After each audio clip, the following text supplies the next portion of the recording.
Welcome back to the Learn English podcast, the podcast teaching English in context so you can learn naturally. My name is Dr. C, and I'm a TESOL certified English teacher. I teach English online to students who are learning it as a second language. I created this podcast with the goal of it becoming a resource for you to help you with your fluency, vocabulary, and knowledge of American culture. If you are listening to or watching this episode when it comes out, it is January 1st and officially 2024. I would like to wish everyone a happy new year and hope that you had a wonderful holiday season. Because it is January 1st and because there is a tradition of people making New Year's resolutions, on today's episode, I would like to focus on these resolutions. I would like to discuss the history of them, which ones are the ones that are most commonly made, and give you some tips so you can be successful with your resolution this year.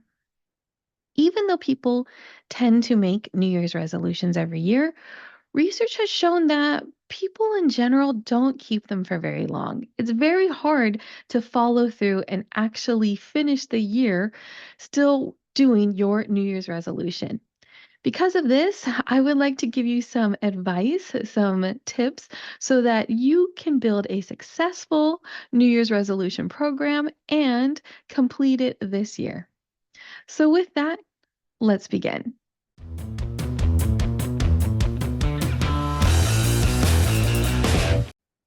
With the beginning of the year comes the tradition of making New Year's resolutions. Now, these resolutions are goals or intentions that someone sets for themselves to change something about their life or to accomplish something in a given year. The tradition of making these resolutions is actually pretty old. It can be traced back 4,000 years to the ancient Babylonians. The Babylonians would make resolutions or promises to their gods, and this usually had to do with finances. So they would do this every year with the changing of the year.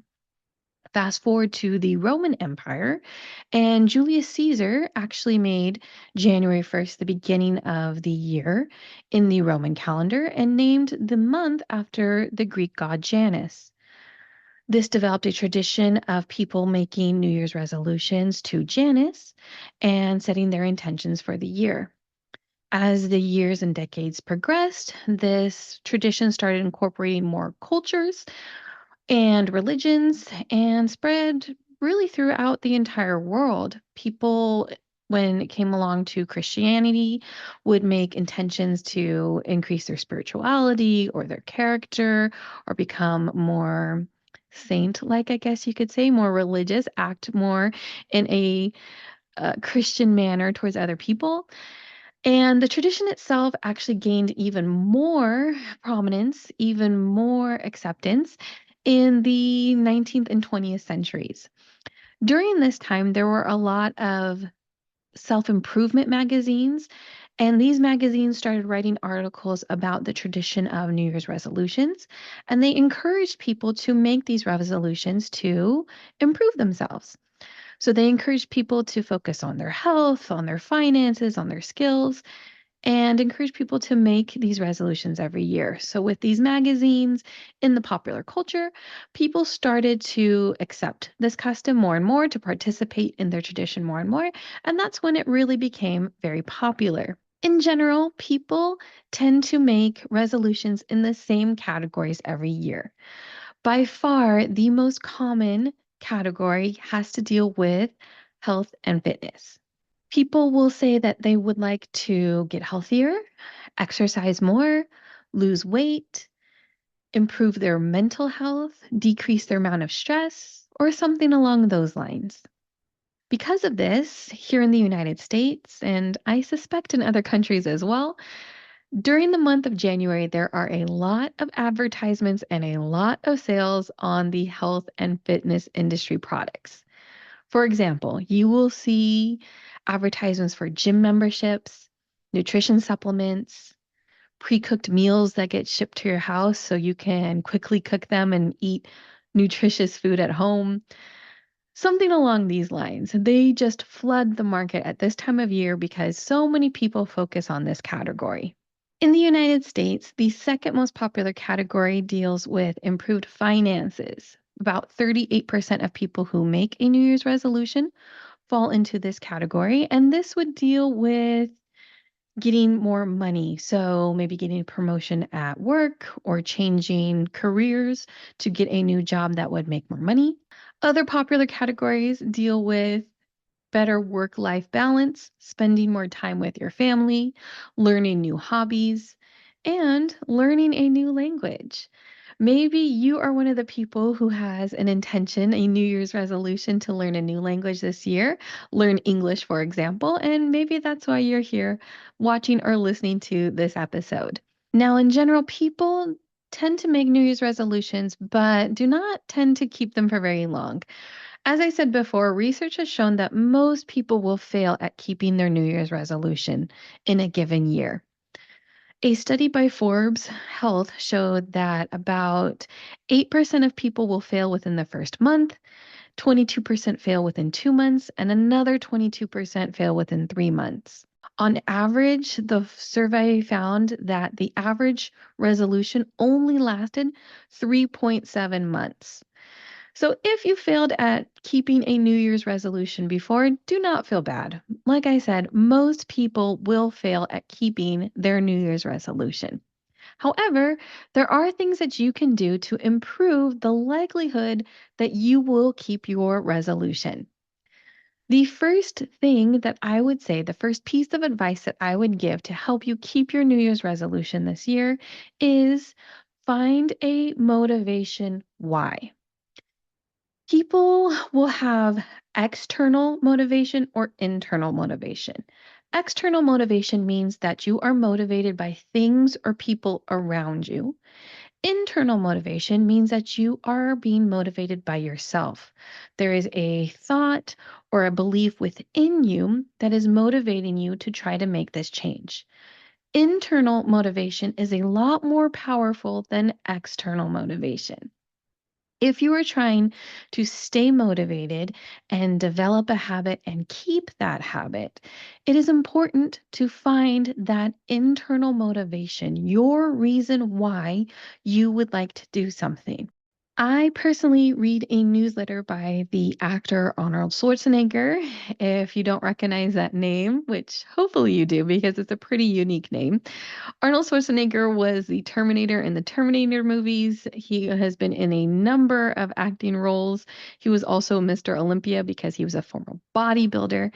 And he has a newsletter on health and fitness, but also that focuses on motivation. I personally like reading his newsletter. I think it's very insightful. And I'll leave a link below so you can check it out if you're interested. In that newsletter, in the one that I read, he talks about motivation and trying to build an unbreakable habit. In it, he says, if you're going to build an unbreakable habit, it helps to shift your perspective and create a deeper why. When there's a purpose behind your action, it's much harder to fall apart. And when you create these new habits, take the time to ask yourself, what do I want my life to look like? I think that that is the most important piece of advice when it comes to building a habit. When you are externally motivated, when you are motivated by the things around you, it is more likely that you will fail than when you are internally motivated. When you are setting your New Year's resolution, take the time and think to yourself, what do I want my life to look like by December of this year? What is it that I hope to accomplish in the next 12 months? Visualize that. Picture what your life will look like. Will you be living in a different city? Will you be speaking a different language? Will you be able to do some type of physical task that you're currently unable to do? Think about that and really visualize it so you can make it personalized for yourself. The second piece of advice that I would say is set a measurable goal. Now, I've talked about this in the past. I talked about this in our second episode about how long it takes to learn English. So I'm going to just briefly discuss that again for those of you who might not have watched or listened to that episode. What I mean by measurable goal is something that you can actually measure. It drives me crazy as an English teacher to hear students come up with these goals that are not very tangible, we would say. Goals that are about things that you cannot measure. For example, I hear a lot from students that they want to become fluent in English. And every time I hear that, I ask them, what does that mean? What does fluency mean? Because there are a lot of definitions for fluency. Personally, I watch a lot of polyglots on YouTube, and almost all of them have their own definition of what it means to be fluent. I've heard people talk about being able to understand a native speaker as being fluent, being able to speak with a native speaker, being able to joke around in a language as being fluent, be able to talk without making mistakes. That is very different. All of those definitions are very different from each other. So you have to actually define and set a goal of what you think that means. When you have a measurable goal, then you can actually set your intention and you can know if you are actually reaching that goal. If you just say, I would like to be fluent, and you don't know what fluency means and you don't really have a definition for it, you don't know if you're fluent. How can you ever tell if you don't know what that means? Instead, if you say, I would like to have a 30-minute conversation with a native speaker, then you can see if you can do that. You can have a conversation, you can time it, and you can see, is it a 30-minute conversation? Or if you say, I would like to be able to understand jokes and joke around in this other language, then you could try watching a comedy. You could try watching comedians. You could try reading jokes online on social media, looking at memes and seeing if you understand them. Again, that gives you a goal, it gives you a measurable goal, and it gives you a way to check your progress and see if you are reaching that goal. That is very important because without a measurable goal, you cannot really follow through and you can't tell if you're successful. The entire point of wanting to build yourself up for success is being able to tell if you are reaching your goal, how far away you are from your goal, and knowing how you're making progress towards it. Again, this helps with motivation as well, because when you are checking your progress and you're seeing how you're moving towards that goal, that can help keep you motivated on days when you might not feel like doing whatever it is that you've set yourself up to do. Once you have your measurable goal, once you know what it is that you want to accomplish by the end of the year, what you need to do is you need to assess where you are starting from and determine what steps you need to take to reach your goal. Come up with a plan. Figure out how much time you can invest and what resources you will use to reach your goal. For example, let's say that your goal is to read a literature book written for native English speakers by the end of the year. What you need to do is determine what is your current reading level. Are you able to read native content currently? Or are you reading graded readers? Graded readers are things that are made for or adapted to people who are learning English. So the level is easier, the amount of vocabulary is a little bit smaller, and so it's easier to read.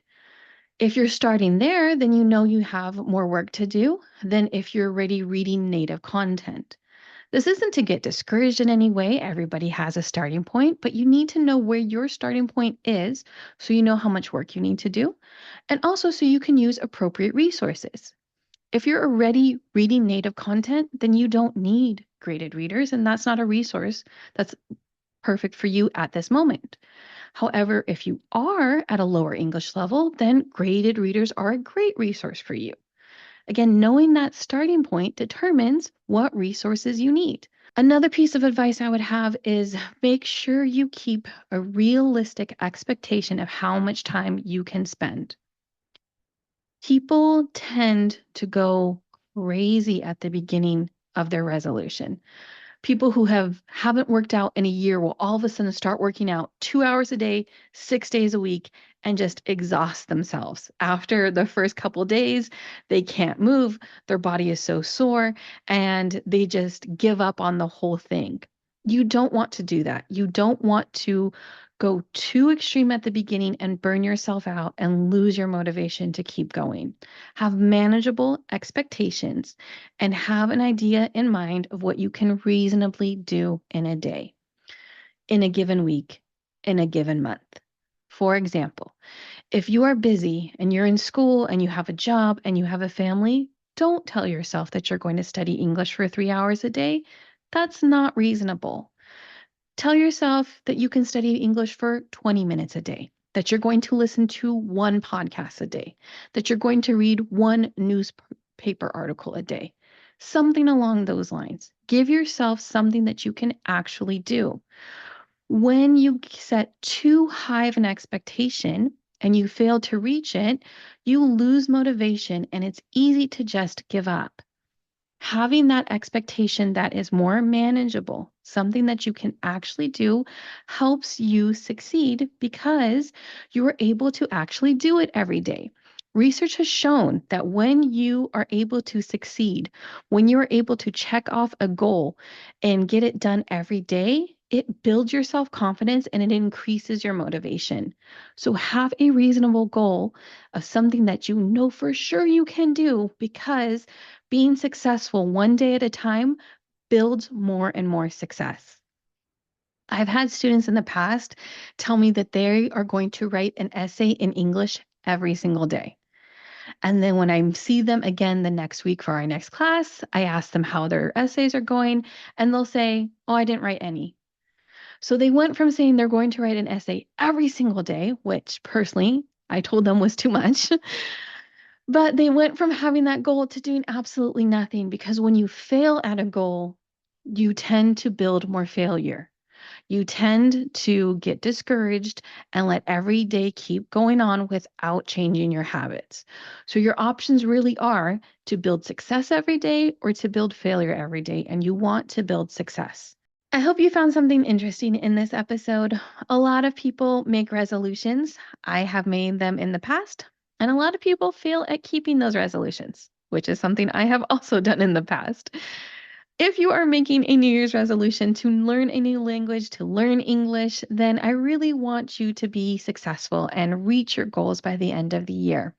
I hope you found something that you can take from this episode and use it in the future. If learning English is your goal for this year, please remember that input is so important for you on your English learning journey. Input is when you are reading or listening to a language, and the amount of time that you spend doing these is directly related to your skills in that language. Reading and listening as much as you can will help you improve your English or any language that you're learning. That is the reason why I created this podcast. I teach English online, and I hear a lot from my students that it's difficult for them to find material that's at their level. It's easy to find material for beginners. It's easy to find native level content in English, but that intermediate part, when you're going between an intermediate level and an advanced level, it's difficult to find English that's at that range. If you look in the description of this podcast episode, you will find a vocabulary list of words and phrases and their definitions. I create this list for every episode to try to help you improve your English vocabulary. If you look back at any of our previous episodes, you will find this list, and you will find a ever-growing library, I should say, of English material to help you improve your English level. If you have an intermediate level of English, if you're struggling to understand what I'm saying or understand everything in this podcast episode, my advice is that you start with this vocabulary list and get yourself familiar with the basic phrases that I'm going to be talking about and using in the episode. Then listen or watch the episode and see how that helps with your comprehension. If you're watching on YouTube, there are captions. I would strongly suggest trying to watch the episode with English captions. Of course, it is always easier if you are listening or reading in a native language, but really try to push yourself and turn on the English captions. This helps with input because you are hearing the sound and you're also reading the words that are related to those sounds. That helps overall with your comprehension. Once you get to the point where you can listen to this episode without any captions, and then once you get to the point where you can understand everything, you really know that you have incredible listening comprehension skills and are very much on your way to fluency in English. If you are watching or listening to this podcast episode and you are enjoying it, please leave a rating on whatever app you are using. It helps us grow as a podcast, and I really appreciate it. You can also recommend it to a friend so we can grow our audience and more people can discover this podcast. You can also check us out on social media. We're at Learn English Pod, and our website is learnenglishpod.com. If you have watched or listened all the way here till the end, I really appreciate it. I am so glad to be here with you on your English journey, and I am excited for what the coming year has in store for us. Reminder to like and subscribe so you don't miss our next episode when it comes out next week. And until then, keep learning English.